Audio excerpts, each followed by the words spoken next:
ପ୍ରକୃତିକୁ ଦେଖେ ନେତ୍ର ଯୁଗଳ ଉପମା ତାର ଯେ କି ମନୋହର।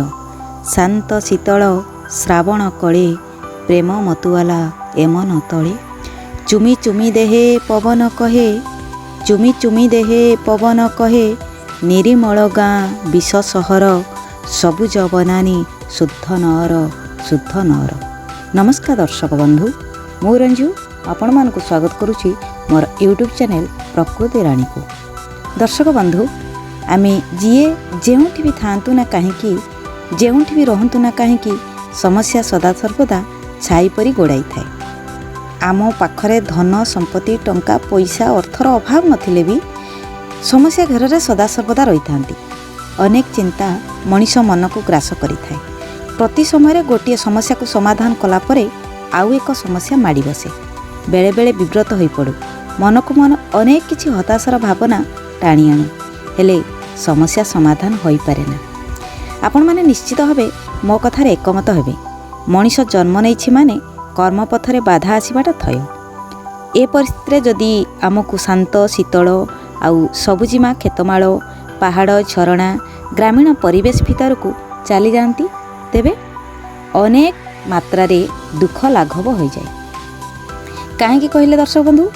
ନା, ପ୍ରକୃତି ମାଆର କୋଳରେ ଭଗବାନ ସଦାସର୍ବଦା ବିଚରଣ କରୁଥାନ୍ତି।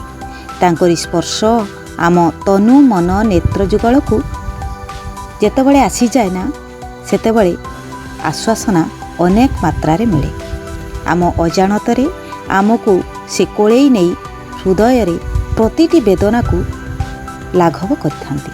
ସେଥିପାଇଁ ଆମେ ସମସ୍ତେ ପ୍ରକୃତିକୁ ଦେଖିଲେ ଭାରି ଭଲ ପାଉ।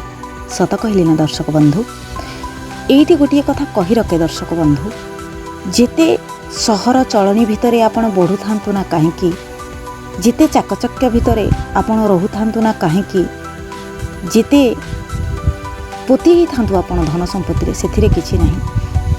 ତଥାପି ସେଇ ପରିବେଶ ଭିତରୁ ଯଦି ଟିକିଏ ବି କେତେବେଳେ ସମୟ ପାଉଛନ୍ତି, ତାହେଲେ ପ୍ରକୃତି ମାଆର କୋଳରେ ବୁଲି ଆସନ୍ତୁ ବେଢ଼ାଏ। ପ୍ରକୃତି ମା କହିଲେ ଆପଣ ସହରର ପାର୍କ ଭିତରେ ପାଇବେନି, ଗ୍ରାମୀଣ ଜଙ୍ଗଲ ପରିବେଶ ଭିତରେ ଆଉ ନିପଟ ମଫସଲ ଭିତରେ ଆପଣ ଯେଉଁ ପରିବେଶ ଟିକକ ପାଇବେ, ସେହିଟା ହିଁ ପ୍ରକୃତ ପରିବେଶ। ସବୁଜିମା ପାହାଡ଼ ଝରଣା ନଦୀ ନାଳ ଆଉ ଗଡ଼ିଆ, ଆପଣଙ୍କ ଆଗରେ ଥିବା ଛୋଟ ବଡ଼ ଯେକୌଣସି ଜଙ୍ଗଲ, ସେଇ ଜଙ୍ଗଲ ଭିତର ଦେଇ ଯାଇଥିବା ରାସ୍ତା ସତରେ ଆପଣଙ୍କୁ ନା ଅନେକ ଶାନ୍ତି ଦେବ।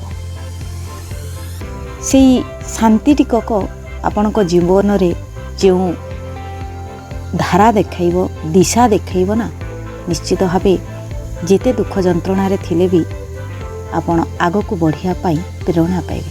ତେବେ ଦର୍ଶକ ବନ୍ଧୁ, ଆଉ କ'ଣ କହିବି? ମନର କଥା ପ୍ରକୃତି ଭିତରେ ଅଛି, ଘେରାଏ ବୁଲିଛି, ସେଥିପାଇଁ ପ୍ରକାଶ କଲେ।